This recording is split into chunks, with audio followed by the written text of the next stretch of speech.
what is predictive analytics? Jenny's already explained that in some detail, so I'll probably gloss over that a little bit. What do you mean by early? Also an important question when you're making predictions. And are they right in their belief and or hope that we can use predictive analytics to make predictions in this space?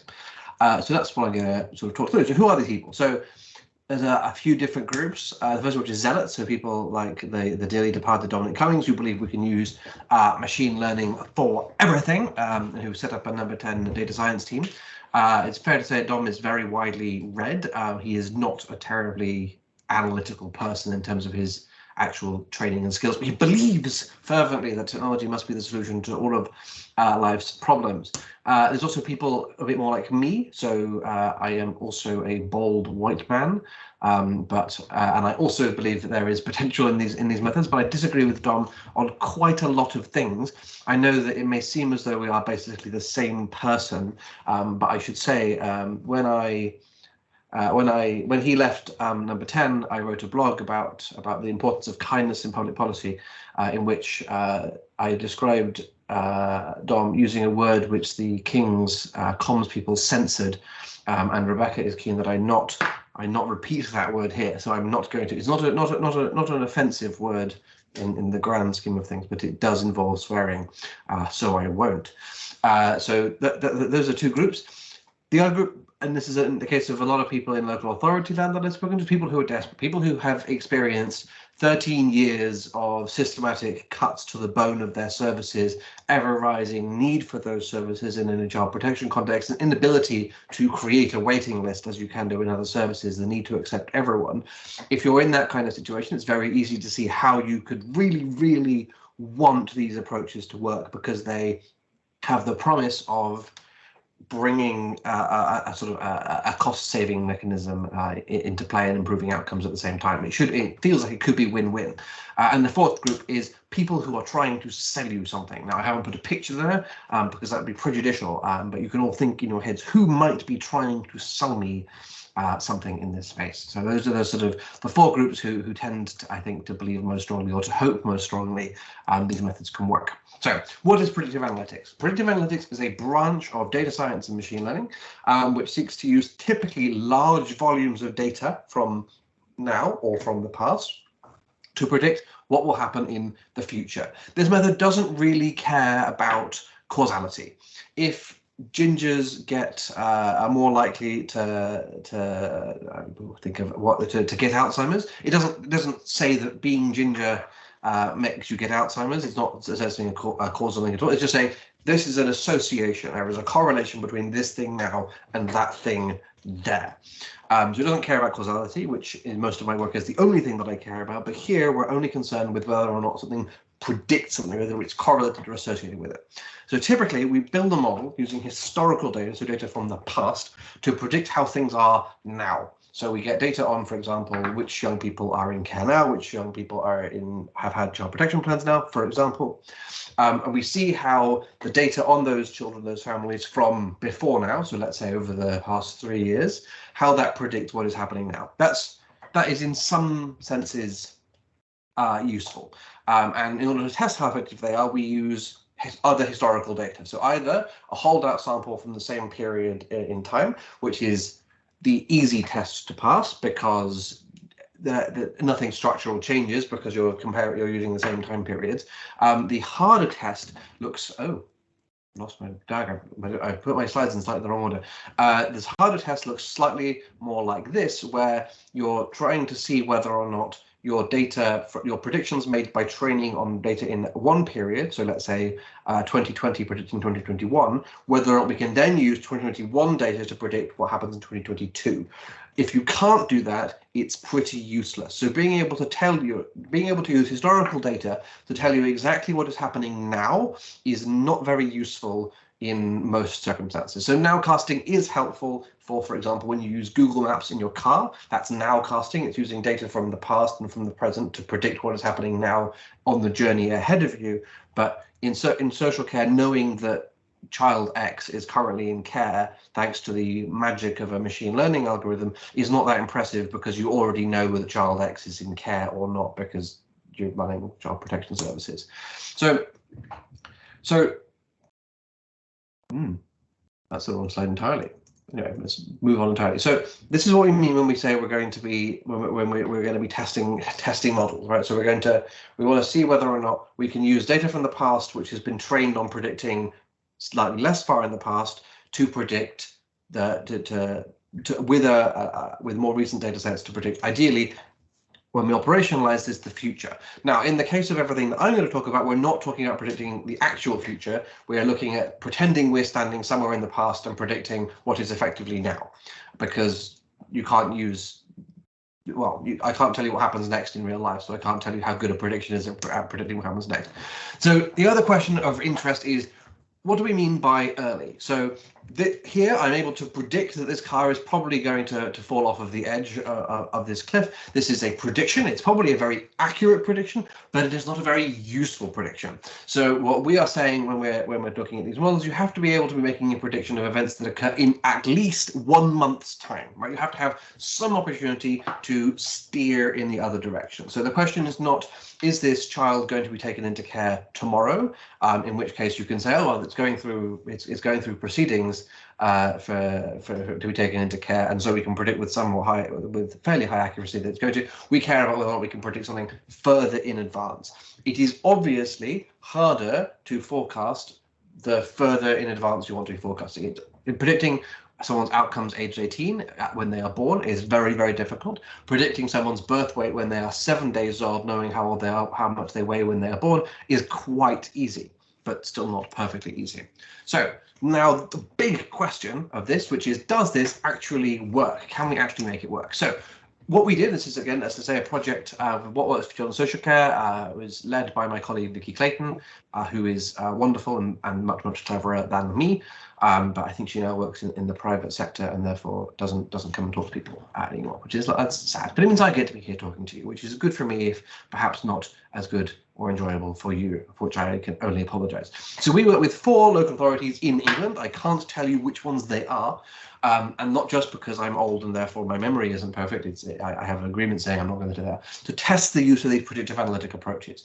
What we're aiming to do is find out, using a mixture of natural language processing, which is a form of unsupervised machine learning, looking at text data, in this case social care case notes, can we predict a range of outcomes for families in contact with children's services? So they have to be in contact with children's services at some point in the past, and we're going to be trying to predict their children's social care outcomes at some point in the future, 6, 12, 18 months, that kind of thing. So we're going to try, does it work? And then, is our predictions biased against any particular group? And when we say bias here, we're not saying, does it differentially pick up, for example, families from Afro-Caribbean ancestry over white families. What we're saying is it more biased than the real world is? So the families which are already overrepresented in children's social care will kind of mechanically be overrepresented in any model. The question is, are we making in this case, racism or ableism in other contexts, are we making it worse using machine learning, which is a slightly lower barrier to clear?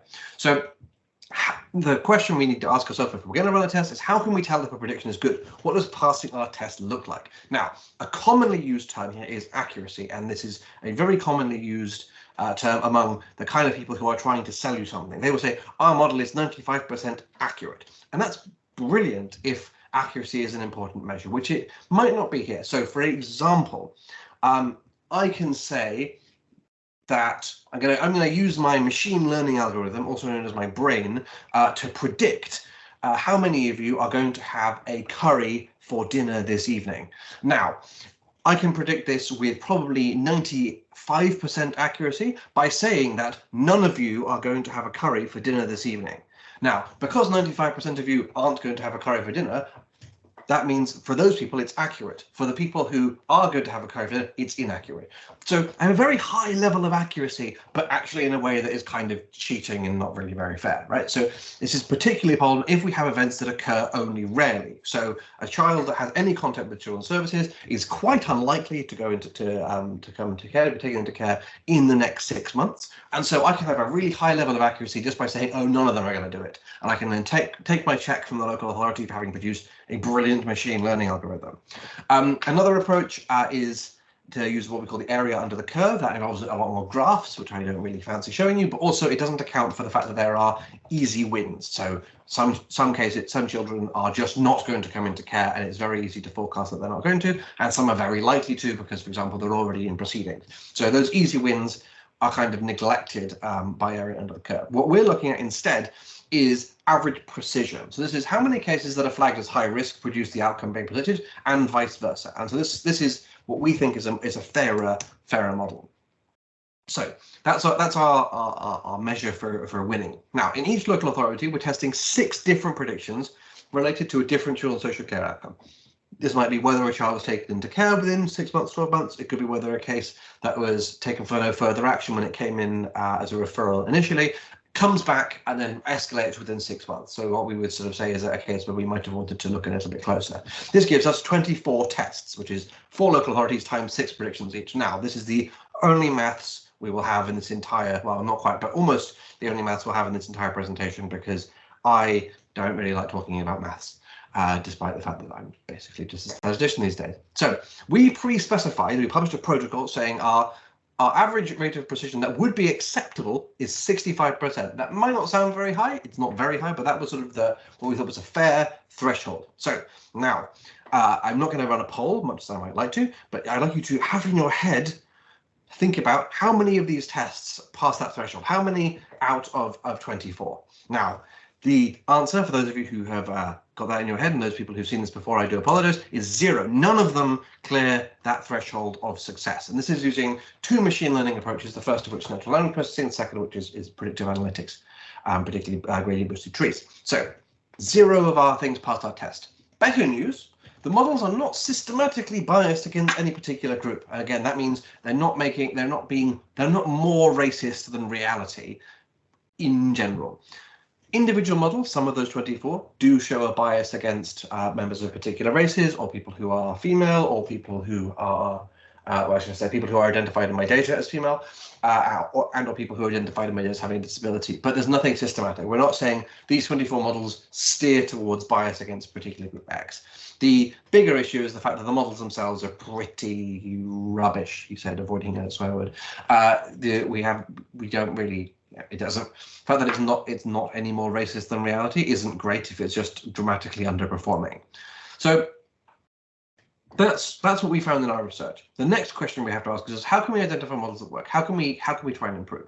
So just because we couldn't successfully predict the future doesn't mean that it's impossible, right? So other people can be smarter than us. Everybody is smarter than me. Some people may be smarter than my colleague Vicky, but it's possible that someone is able to make a better prediction than us because they have more advanced technology, they've got better statistical models, they've got more data. So, you know, Jenny was talking about, you know, you can look at data from the police, you can look at data from social care. So you could undertake a multi-million-pound, multi-year exercise to bring all these data sets together, and that might yield better predictions. That's absolutely true. We're not discounting that.